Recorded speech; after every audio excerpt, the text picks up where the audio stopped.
Alright, today I'm taking a look at something I don't normally do. This is a limited edition flashlight. By limited, I mean it is truly limited in that they are only making 1,000 of these. So after they sell 1,000, you will never be able to buy it again. A very nice looking box. You can see that is a 16th anniversary edition. It even has a little seal on it. Okay, that's nice. Look at that. That might be the first legitimate wax seal that I've ever seen. Because I've seen them in movies and that kind of thing, but they actually put one right here on this envelope. It does come with a coin. That is a legitimate copper coin. Definitely feel the weight on that. And this is one of the interesting things about this whole set is that this is all legitimate copper. Not only is it copper, this is actually raw copper. There isn't any kind of a sealant, an epoxy, anything like that. So this is actually going to show a patina over time. Just another one of those things that makes it a little extra unique. See if we can break this without tearing anything.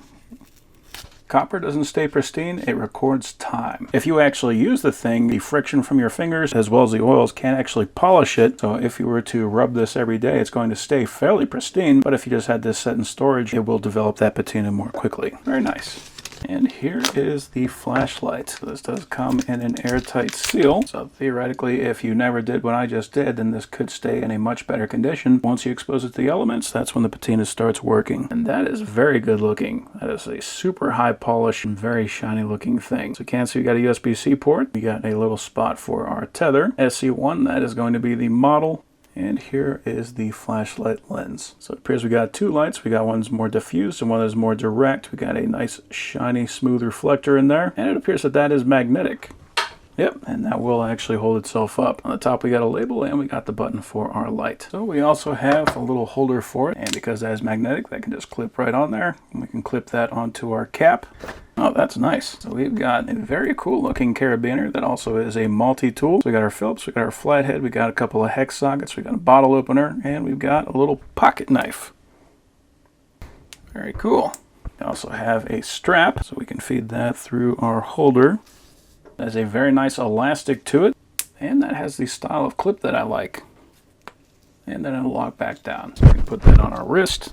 And we can point that flashlight at exactly what we are working on. And what do we got here? So it says we're going to press the button 3 times to unlock it, so that is why it was just blinking. So if I press it like that, it blinks. That lets us know that it's locked. There we go. Now it's on, and that is bright. Cool. Oh, that's interesting. So this is actually a UV light. So if we want to make neon things glow, we can use that for that. Very neat that we got both of those options. So 1 click gives you the light, 2 clicks gives you the black light, and 3 clicks gives you the lock. And then if we press and hold, we can adjust the brightness. Very nice. So for a limited edition collectible flashlight, that has actually got a lot of features on it. It's nice having something that's collectible as well as useful. So we also got our user manual. We've got a chain. So if we want to tether this guy up, maybe we want to hang that from an engine bay, got options there. And we got a charging cable that's USB-C to USB-C. An interesting thing about this is just the weight. Like you can tell just by holding it that that is a full thick piece of copper. Like this is not a light device. Especially if we were to compare that to a light that's made out of something like plastic, this is just night and day different. And with that making a patina over time, that also means that it's going to be very cool for something like steampunk. So if you're into cosplay, anything like that, this is going to be a very rare, unique, and interesting addition to that outfit.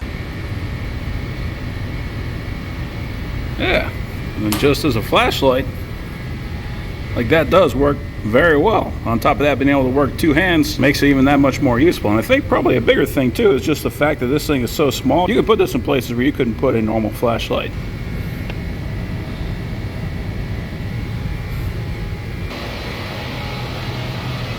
That does work, clip to a head. One of the cooler things about it is you can just flip that guy any old direction. So if you want to work to the side, basically whatever is going to be most convenient, you can do that. So if you're looking for a very useful, very unique, and very rare flashlight, that is going to be the one that you want.